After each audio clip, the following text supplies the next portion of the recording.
He didn't just rule the heavyweight division. He reigned with elegance, silence, and absolute command. Cold in demeanor, calculated in movement, crowned in an era of chaos, yet never caught in the noise. Lennox Lewis wasn't chasing applause or headlines. He was sculpting legacy, round by round, jab by jab. His jab snapped like a piston. His footwork flowed like rhythm only he could hear. His mind? A chessboard of traps and timing. A master strategist wrapped in heavyweight power. And then, he started folding legends like maps. Mike Tyson? Outclassed. Evander Holyfield? Outthought. Vitali Klitschko? Sent home stunned and leaking. Olympic gold medalist and an undisputed heavyweight champion. The last man to unify the division, and the only one to walk away on top, untouched by time, unbroken by war. Today, Lennox cruises through London and Miami in custom Bentleys, strolls through luxury estates, and watches the sport he once ruled. Calm, composed, a king still standing tall. So, before we dive into the rise, the reign, and the rare brilliance of Lennox Lewis, smash that like button, subscribe, and ring the bell. Because this isn't just boxing, this is the legacy of a king. Lennox Claudius Lewis was born on September 2nd, 1965, in West Ham, London, to Jamaican parents. From the start, he stood out, weighing 10 pounds, 10 ounces at birth, so big that the doctor remarked, "He looks like a Lennox," and the name stuck. Growing up in the tough neighborhoods of East London, he was often involved in schoolyard scraps. But at age 12, his life took a new turn when he moved with his mother to Kitchener, Ontario, Canada. There, his athletic gifts flourished. He became a star in football, basketball, and soccer, even leading his high school basketball team to a provincial championship. But it was boxing that truly called to him, a sport where his size, focus, and quiet intensity found their perfect match. As an amateur, he represented Canada at 2 Olympic Games. After falling short in 1984, he came back stronger in 1988 and won gold in Seoul as a super heavyweight, proving he belonged on the world stage. Turning professional the following year, Lewis began carving his path through the heavyweight ranks. He won British, Commonwealth, and European titles early on, and by 1992, he knocked out Donovan Ruddock in just 2 rounds, a statement that he was ready for the world title. When Riddick Bowe refused to fight him, Lewis was awarded the WBC title. The late 90s saw him rise to the top. His controversial draw with Evander Holyfield in 1999 sparked outrage. But in the rematch, Lewis dominated and became the undisputed heavyweight champion. Even when he lost to Hazem Rahman in 2001, he didn't fold. He came back with a brutal knockout in the rematch. Then came the moment that defined his legacy, a commanding win over Mike Tyson in 2002, watched by millions around the globe. 1 year later, in his final fight, Lewis stopped a bloodied but dangerous Vitali Klitschko and walked away from the sport while still champion. Powerful, precise, and always thinking 2 steps ahead, he didn't just earn respect.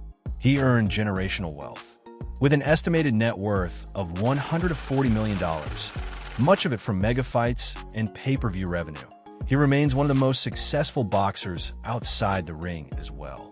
But what made him so different from the champions who came before him, and the ones who came after? Let's find out. When Lennox Lewis stepped into the professional ring in 1989, he carried more than Olympic gold. He carried the weight of a promise. The promise that he would not only rise through the ranks, but redefine what it meant to be a modern heavyweight. Born in England, raised in Canada, he returned to the UK not just to fight, but to claim his rightful place in British boxing history. And from the beginning, it was clear he wasn't here for applause. He was here for legacy. His early rise was swift and surgical. Under the guidance of promoter Frank Maloney, Lewis tore through the domestic scene, defeating British champion Gary Mason in a bruising battle, then moving on to dominate the Commonwealth circuit. But it was his second-round demolition of Donovan Ruddock in 1992 that turned heads around the world. Ruddock was no stepping stone. He was a serious contender, and Lewis made him look ordinary. Then came the moment that changed everything.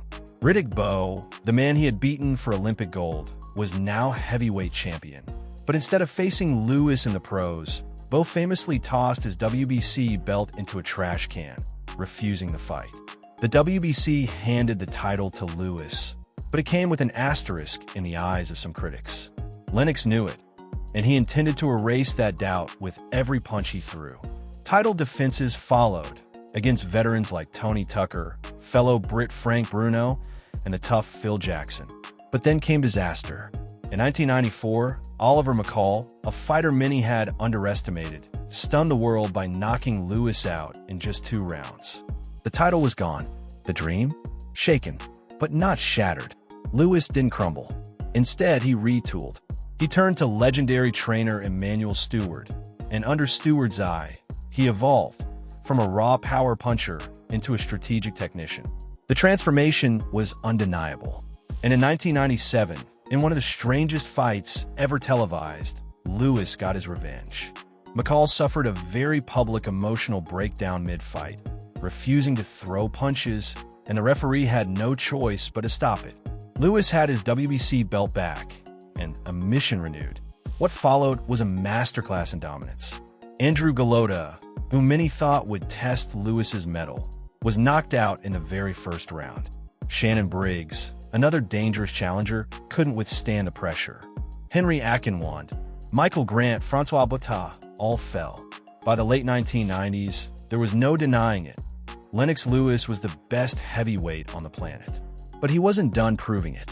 In 1999, he met Evander Holyfield, a legendary warrior and 2-time heavyweight champ. Their first fight was a boxing clinic from Lewis. He outmoved, and outsmarted Holyfield. But when the judges announced a draw, the world erupted in outrage. Even the commentators were stunned. It was a robbery in plain sight. But Lennox, ever composed, didn't explode. He just nodded and prepared for the rematch. Later that year, he left no doubt. In the second bout, he dominated again, and this time the judges got it right. Lennox was now the undisputed heavyweight champion of the world, the first in nearly a decade. For a man once seen as too polite, too intelligent, too different to be a dominant heavyweight, it was the ultimate rebuttal. But boxing, like life, offers no permanent thrones. In 2001, while preparing for a fight in South Africa, he overlooked Hazem Rahman and paid the price. Rahman landed a thunderous right hand that knocked Lewis out cold in the 5th round. Another shock, another loss. But once again, he didn't hide. He didn't blame. He came back. In the rematch, he was razor-sharp, laser-focused. This time, Rahman didn't last 4 rounds. Lewis knocked him out with a perfect right hand, reclaiming his title and the respect that came with it. And then came 2002, the fight that would define his era, maybe even his entire career. Lennox Lewis versus Mike Tyson, the most feared man in boxing, the bad boy of the heavyweight division. Tyson brought chaos, violence, and electricity, but Lewis brought poise, control, and thunder. Before the fight, Tyson bit him at a press conference. But in the ring, Lewis bit back with precision. He jabbed Tyson into frustration, and in the 8th round, he closed the show, a brutal right hand, and Tyson crumpled. It was over. Lewis stood tall, the king. One final test remained. In 2003, he faced the rising force of Vitali Klitschko. Lewis was heavy, perhaps past his prime. And Klitschko, he came to fight.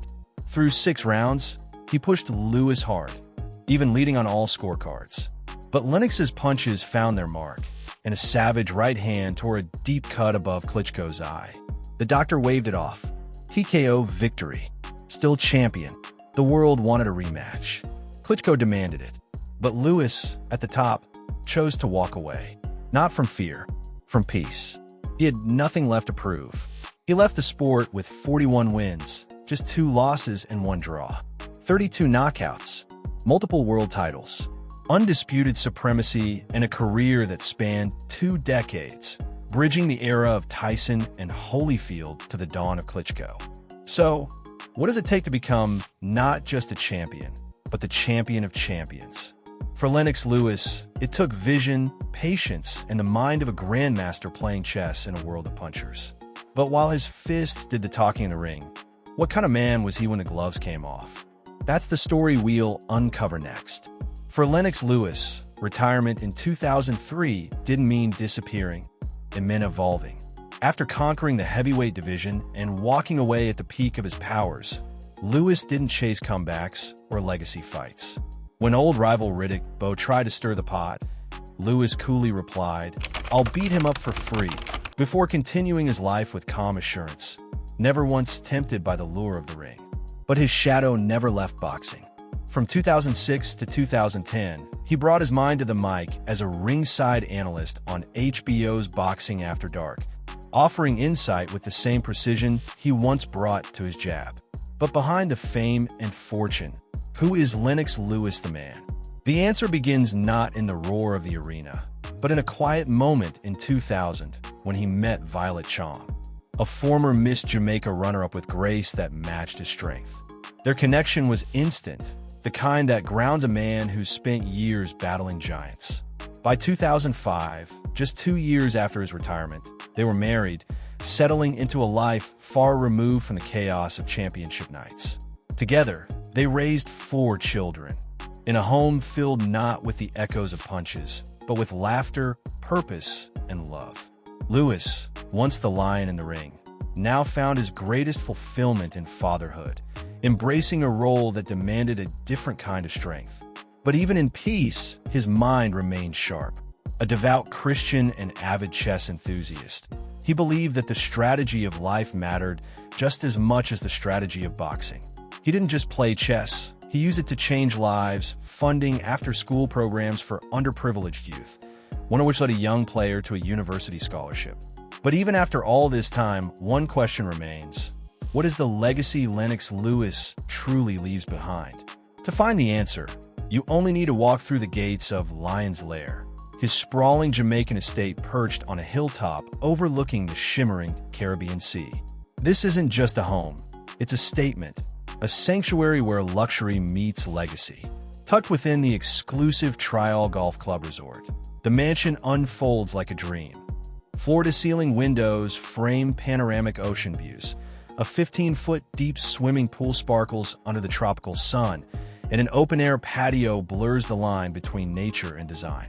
Inside, an industrial-style kitchen whispers of grand feasts, while the home gym, lined with championship belts and fight posters, speaks louder of wars fought and won. The estate isn't loud or flashy. It's purposeful, elegant, and calm, much like the man himself. Yet Lewis's taste for grandeur doesn't end at the coastline. His garage tells a different kind of story, one of speed, precision, and unmistakable power. A rare Aston Martin Virage limited edition coupe sits like a gentleman brawler, elegant yet aggressive, with handcrafted leather seats and a V8 engine that purrs like a panther. Nearby, a Ferrari, bold, red, and unapologetically fast, captures the thrill of velocity in every curve, built for those who crave the rush of the open road. And then there's the Rolls-Royce Phantom, a symbol of pure dominance and class, gliding like royalty on wheels with its iconic spirit of ecstasy hood ornament leading the way. Each car isn't just driven. It's a statement of intent, carefully chosen to mirror the man who once ruled the heavyweight world with the same balance of grace and brute force. Beside them sit luxury timepieces from Rolex, Hublot, and Patek Philippe, each tick echoing the moments that define a career. Even his suits are custom, tailored like his victories, precise and unforgettable. For him, lifestyle isn't about excess. It's about honoring the journey.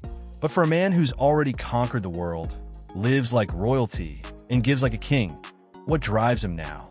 Beneath the grandeur of his post-boxing life beats the heart of a man who never forgot where he came from. His passion now burns for a different kind of fight, one against poverty, lost potential, and broken systems. Through his League of Champions Foundation, he pours his energy into empowering at-risk youth in Jamaica and Canada, giving them something he knows can change lives: discipline, purpose, and hope. In dusty gyms and quiet classrooms, kids learn more than how to throw a punch. They learn resilience, confidence, and the value of education. And Lewis doesn't stop there. He's lent his name, time, and money to causes close to his heart. From supporting Muhammad Ali's humanitarian legacy to backing clean water and sanitation efforts through Give Love. His commitment is deeply personal. To him, boxing was never just a sport. It was a lifeline, a teacher, a passport out of struggle. Now, he's making sure others have the same chance. But even in giving back, one question still lingers in the air. When all the belts have been won and all the lights fade, how will Lennox Lewis truly be remembered? That jab, a weapon crafted under the genius of Emanuel Stewart, it wasn't just a punch, it was a statement. Measured, unavoidable. It set the stage for knockouts, dominated distance, and defined his style. Yet Lewis was more than muscle and mastery. He was history in motion. The first Olympic super heavyweight gold medalist to claim professional world titles. The last undisputed heavyweight champion before a 2-decade drought.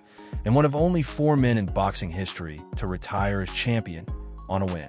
He avenged every defeat, silenced every doubter, and grew into a legend admired on both sides of the Atlantic.